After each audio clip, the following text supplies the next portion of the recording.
Hello, I am Julie or Juliciel, and I am the designer of the new tabletop role-playing game Tactics Memoriam. It is a game about changing the shape of the afterlife with your blade, a strategy game inspired by the likes of Fire Emblem, Tactics Ogre, etc., with a combat system simple enough for you to control multiple characters, and have awesome, fulfilling journeys through the land beyond life that is Memoria, a warrior's purgatory. You didn't make it to heaven, you didn't make it to paradise, you didn't make it to Valhalla, you're here trying to find salvation. That's the setting for this game. This is a free beta version of Tactics Memoriam. You can play it literally right now. You can download it from itch, you could download it from DriveThruRPG. All of that is available for you right now, as is the Kickstarter for the game. We are already 90% of the way towards funding the final book, which is amazing. But if we hit those stretch goals, physical copies could be an amazing thing to reach. So we're definitely going to hope for that. Anyway, we're here to do a quick overview of the game, something concise, and later on we are going to dive into the more in-depth parts of how to play the game. Here's a quick how to play of the system, what it's about. Without any further ado, let's dive right in, and please refer to the credits both above me and in the book for the amazing people who helped put this together. Layout designers, artists, even the music that is underscoring this right now. So Tactics Memoriam is a game designed to be played with chess dice and a chessboard, things that you most likely have in your vicinity right now if you are an enjoyer of strategy games, and if not, something that's not too difficult to come by. In Tactics Memoriam, it's recommended that you don't use more than 4 different types of enemy per map. That way, you can represent each type of enemy with different pieces. Let's say you're fighting 4 warriors with hammers, a healer who is attending a necromancer, and said necromancer themselves. Represent them with pawns, a bishop, and a king, like in this example. You don't need to spend a lot of money on any of this. We want this game to be accessible in a variety of ways, not just for needing the actual materials to play it, but also for the amount of random tables that let you play this game even without a game master. You can always roll to see where your story's going, what the next map objective is, what type of enemies you'll face, etc. So you're going to crack open the game and create a hero. A hero is a shade of Memoria who has been gifted some type of blessing. They are functionally your protagonist, and each of your players can have one, or you can only have one. It is up to you, depending on how many characters you want to focus on. You will be recruiting other characters throughout the course of the game, but the hero is ostensibly one that cannot be killed in battle. Death in an afterlife setting is a little bit complicated, but functionally your hero's not going away unless you decide to have them go away. That way the story can focus on them. There is a table for things that you can roll for that might provide your hero their invulnerability, and this book in general is full of these roll tables, so that if you want to leave the storytelling to the dice and sit back and just focus on the strategy and the role-playing, you definitely can. So you might roll on the table and see that your hero is number 3, the Lost Lover. They are kind of going through an Orpheus and Eurydice situation. They are in the afterlife searching for someone. Someone precious was taken away from you, taken by the winds and roaming elsewhere in this place. You will not stop until you find them, etc. There's a lot of prose in this book, but hopefully it's still digestible regardless. Or you could be number 1, the chosen savior, someone who is ostensibly dipped in a river of souls, and when you receive a mortal blow, it is cushioned by these souls inside of you.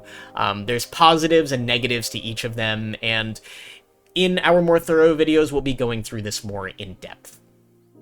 Tactics Memoriam is a game that is designed to not just have one playable character. This is not D&D, where your character has 20 different abilities and you can still forget about them in battle. This game is pretty simple. Dare I say it's simple enough to control multiple units per player, whether you are a table of people or whether you are just one person playing the game.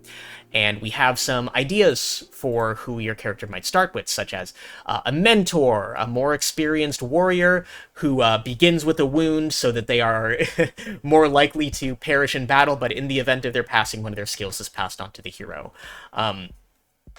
We tried to marry mechanics and story together through things like that. The mentor has mechanical significance as well as story significance as a potential starting ally to your hero. After you design your campaign's hero or heroes, you're going to design their antagonist, some type of enemy for them to face. Not in the first battle, we gotta work up to the antagonist, but they are going to be the first obstacle. The builds for the antagonist in this version of Tactics Memoriam include the champion, the fox, the angel, and the hero of another story. All of them are intimidating, they all have fun, antagonist-exclusive abilities later on, and these are enemies that might symbolize the end to your campaign in the beta version, after maybe 10 to 20 maps, depending on how long you want your campaign to be. Now, in the full version of Tactics Memoriam, there will be final boss battles that sprawl across the chessboard, for example, against Valem the Endless, this giant eldritch undersea creature that you fight in the Infinite Blood Sea, but that's for the final version. Let's focus here on the beta. And I do live on a busy street, hopefully you're not hearing too much honking outside. We have the Realms of Memoria. There are going to be many more in the full game, but for example, these are some places that your campaign might take place in the beta. The Forest of Swords, which is kind of like this haunted forest with razor-sharp flower petals and swords sticking out of trees that are all supposed to represent fallen warriors and their regrets. And if you try to draw them, however powerful there might be consequences. The other setting is the God Pit, which is a home for heroes and prize fighters and glory hounds of Memoria. This might be a slightly more metropolitan setting in the afterlife, as these characters crowd around a coliseum made from the bones of dead gods, and the text here describes in more depth how to use them. And if you're ever stuck on what the theme of your story might be, the Seeds of Story page is here for just that. After you've created your hero, you've created your antagonist, you might roll and see that your campaign is going to be themed around da-da-da-da-da, roll that d10. Number 6, they say paradise is a place you can find, but none who search for it have returned. That might be a campaign more about searching for something. Or you might get number 8, they took everything from us, we will pay it back, for your good old revenge campaign. Creating a character mechanically is pretty simple. This looks like a lot of numbers, but functionally at level 1, you take a class's base stats, you change 2 of their stats for some customization, you give them their starting weapons and a starting skill, and you're good to go. And because the itch.io download of the game does allow for external links, there is this sheet of character cards here that you can use to literally just copy into your character card section here, change a few numbers around, copy-paste some skills and weapons and items in the other tabs of the sheet. There's an example one here. I want this game to be accessible. I want it to be easy for you to pick up and play, so while it might seem intimidating, creating a character is easy. I promise we'll be going deeper into the mechanics of that later. One of the ways we help design a character from a roleplay perspective is this little identity table. You can roll on it and see some defining traits about your character, such as they have the facial features and tail of a cat, or they are brigand royalty, venerated king of thieves and bandits, etc. Table of names, if you need to name someone on the fly, how to give a character their starting inventory, and then we get into downtime and combat. Downtime and combat are pretty much what you're going to be doing in Tactics Memoriam. You're going to be split between these moments outside of combat, which aren't just free-form roleplay. There are mechanics to it all, and then combat itself, which is going to be where you pull out the grid. We're going to go over downtime more specifically later, but for now, downtime actions include things like finding items, finding weapons, healing wounds, recruiting new allies, etc., and you have a limited amount of downtime points per rest before your next battle begins. So you can take a breather, you can settle down at the campfire, meet new friends, say goodbye to old friends, and have some mechanical benefit in doing so, until combat proper begins. One of the reasons this game is so much designed to be played solo, is that there are these tables that have some ideas for the objective of your stage and the reason for your battle. For example, you might have to you roll your d8 right after number 5, defeat a boss within a 5-round limit, and the reason for the fight, you roll a d8 again because someone needs to die. Maybe you just really need this enemy defeated to end their reign of terror. There's a section for unit deployment. Basically, when you have a small amount of characters, you want to bring everybody. Once you hit at least 6 playable units and at least 8 playable units, because this game, again, is all about building your army, building your party. You're not just going to have one character per player. You're going to have a lot of characters that are very easy to command on the chessboard, and you can roll dice to see the scope of the next battle. You can roll on this table to see the types of enemies that you might face. You have a moment of battle preparation, and you dive right in. So let's talk about how combat works in Tactics Memoriam. So we're playing on a chessboard, typically your units versus your enemy's units, and perhaps with some unaffiliated NPC on there as well that you might be able to recruit or rescue, etc. Turns work a little bit differently in Tactics Memoriam from a lot of strategy games. It's not each side taking turns moving a piece one at a time like chess, because I felt like that might be a little bit slow, especially for something like a tabletop game where it can be kind of notorious for people to sit on their hands while everybody else takes a turn. That's also why I wanted to stray away from the Fire Emblem method of all your units move, then all your enemy units move. There's just a lot of downtime, and I want everybody to work together in this game because this is a game of working together. It's not a game where you are a superhero who can do anything. All of your units need to work in concerto with one another. So the way turns work in Tactics Memoriam is that every single turn, 3 units may move, and 2 units may take an action. Again, 3 units may move, and 2 units may take an action, such as attacking, using an item, etc. This makes turns very collaborative. You can talk with your friends and be like, okay, so if this person moves here and this person moves here, we get them in a pincer attack and they can each attack, and then our healer can run away and get out of dodge. Or, oh, these people can attack and then these other ones can block the way of the approaching enemies. And like in Fire Emblem, your turn ends when you take an action. There's no attacking and then moving like D&D, because I don't want there to be kiting in this game. I don't want it to be very easily to just get away from consequences. You are supposed to work together, almost like a little football game where you're moving the X's and O's around in the planning stages of everything. That's what I want turns to feel like.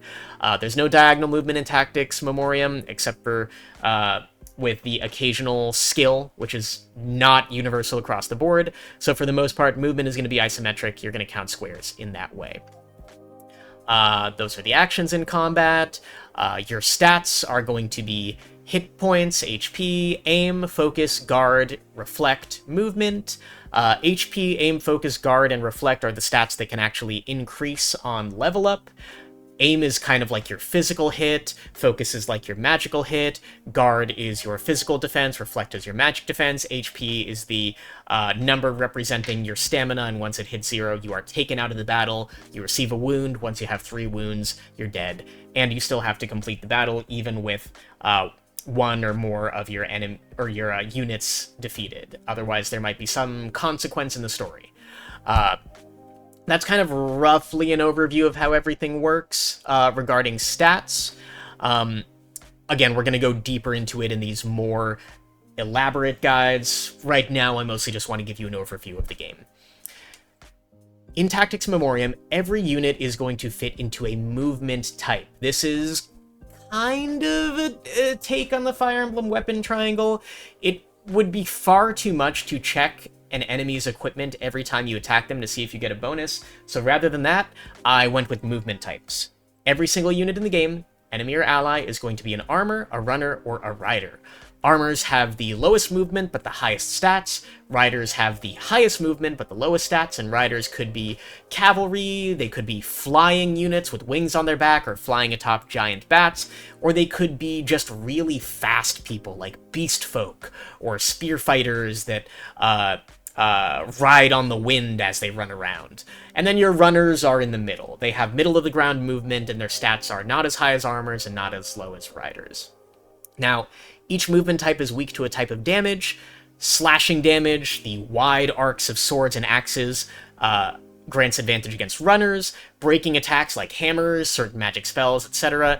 are effective on armors, and piercing attacks, like from arrows and spears, are effective on riders, their cavalry, and their flying units. So it's not quite a rock, paper, scissors system, but it is important to have a diverse array of units prepared for many situations from both an offensive and defensive standpoint to prepare for your enemies.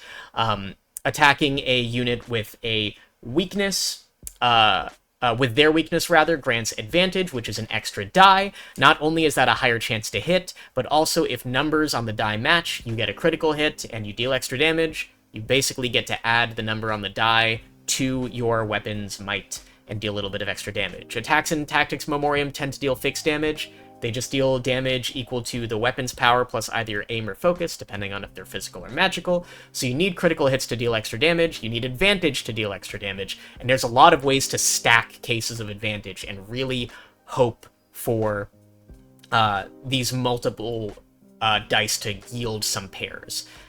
There's no extra bonuses if you get multiple matching dice, but you just need one pair of matching dice to deal a critical hit.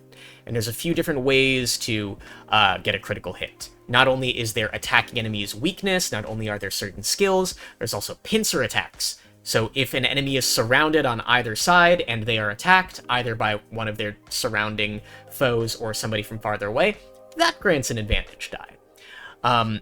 Now, if a unit does miss and the one who is attacked has an item in their inventory with the range to counterattack, they just automatically deal damage as if they had attacked them. There's no roll to hit. It's supposed to be very snappy. It's supposed to be miss, counterattack, damage is deflected, damage is done in return. So that's the way that that works. Now, double attacking in Tactics Memoriam is a little bit different from other strategy games. There is no true speed stat. Instead, we have something called a unison strike. You roll a d10 to attack, and you have 10 levels to your character. If the roll on your die matches your character's level, your character gets to attack again. That is the only way to get a double attack in Tactics Memoriam. It is in some way random, but it does scale with the game. At lower levels, you're more likely to get a do-over, whereas at higher levels, you're more likely to follow in that momentum. You already hit with a 9, now you're just going to deal extra damage as you attack again. So there is an element of chance. You're not just looking for critical hits, you are looking for that magic number that matches your character's level, which is why I highly recommend all of your characters leveling up together, whether they participated in battle or not. And finally, you're not just moving units around the board, you're not just stacking cases of advantage, you have something called a deathly technique in combat. This is like your fighting game super meter. At the start of battle, you have a number that equals 3 times the amount of units you brought to the battle. So if you brought 5 units times 3, your gauge will have a 15 at the max. And when that gauge fills up, or if you want to like count it down, like if you have like an HP tracker from Dice Throne or some other tabletop game or board game around, once your gauge is full, you get to do a super move. Basically, every unit on the board, whether they have been defeated or not, every unit on your side, I should say. Not every unit on the board, not enemies. If you brought 5 units to this battle, you're going to be rolling 5 d10s and either dealing that damage to an enemy in some big attack with your convictions united, whether it's one person who does it or everybody working together, or healing an ally, or once per campaign bringing someone back to life. So you're kind of getting the rhythm of Tactics Memoriam now. You are moving around strategically, moving 3 units each turn and attacking with 2, or what have you. You are building up this deathly technique gauge while you weather this assault from your enemies and attack in return, unleash your super move, and that's kind of the rhythm of every battle. Now, one of the things you could do in downtime is bond with units. This is your Fire Emblem support conversation, this is your Star Ocean private action, etc.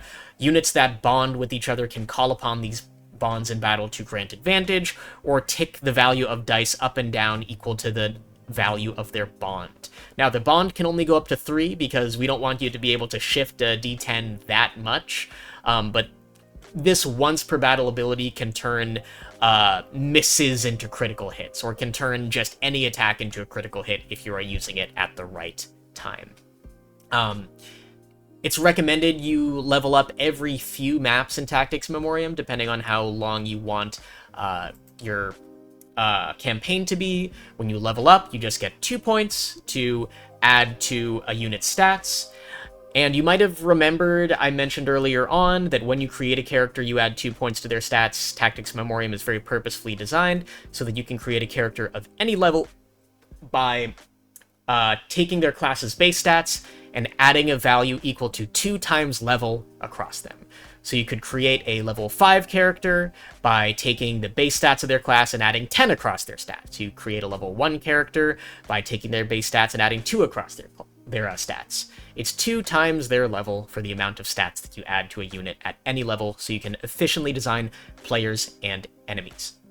We have 8 playable classes in the Tactics Memoriam beta. Across the runners, riders, and armors, they are the Warrior, Archer, Mender, Valiant, Warmage, Tracker, Sky Knight, and Swift, and they all have different skills. For example, the Warrior has the skill Destroyer. They deal extra damage equal to their target's guard on a critical hit, and they begin with hammers or axes as their usable weapon. You get a choice for this class. So you can choose whether you want them to deal slashing or breaking damage, and you want to build a balanced team with a good spread of classes. They'll have their class skills as well as a personal skill to make them feel unique. And this game does have branching promotions. Going back to the Warrior, they can ascend to a Berserker, a Warlord, or a Titan. Now, there's this section on Ascension that talks about the bonuses of ascending to different classes. This is kind of your leap in strength. This is your fullest self within the flavor of the fiction. You get a stat bonus, you potentially get new weapons, you get a new skill, you can even potentially change your movement type. The Warrior was very specifically designed to have an ascension option for each movement type. Like, let's say you really just ended up with too many runners, over the course of your campaign, and you don't want to make your Warrior Berserker because you just have too many runners, you're too weak to slashing attacks across the board. You might make them a Warlord and make them a Rider, sacrificing some of that Berserker critical hit power instead for the ability to kind of lead the charge in battle. Or you can ascend them to a Titan, which completely changes their gameplay. They now take up a 2x2 little square of little square of tiles on the board, and when they attack, they unleash a big shockwave, damaging multiple enemies. So even if you end up with multiple units of the same class through random character acquisition or what have you, they could end up playing completely different, not just because of personal skills, but how they ascend.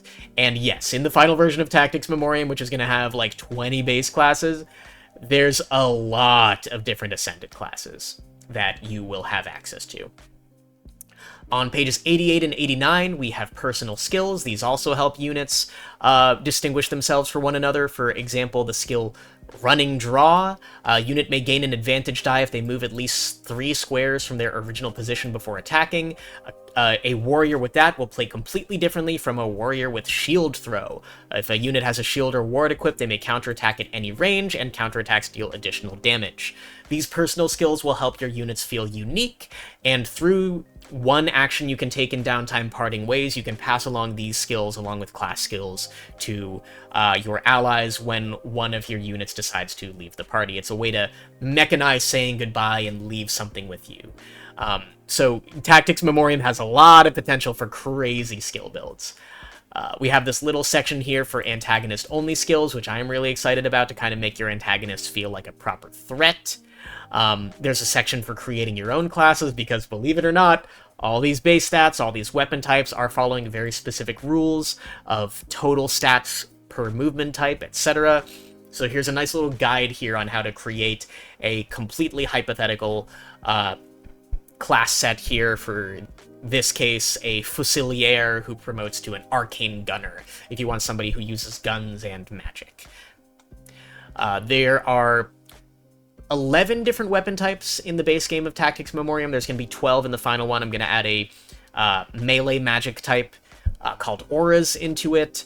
But for now, this is what you're working with as far as weapons are. There's 3 of each, there's 11 types, and once again, units can only use the weapon types assigned by their class. It's not like you lose proficiency if you're attacking with, if a warrior's attacking with a knife, for example, they just can't use it. We're going on Fire Emblem rules for that. And they all have different benefits. The Figment weapons, which are kind of your starting weapons when you come across a new character, tend to be the most straightforward, whereas the more complicated ones tend to have different effects. Like Ember's Joy is a stronger element than Figment of Force, elements being one of the magic attacking types. The weapon might doubles if the target's standing on a burning tile. There are items in this game, not only healing items, but ones that allow you to change the weather.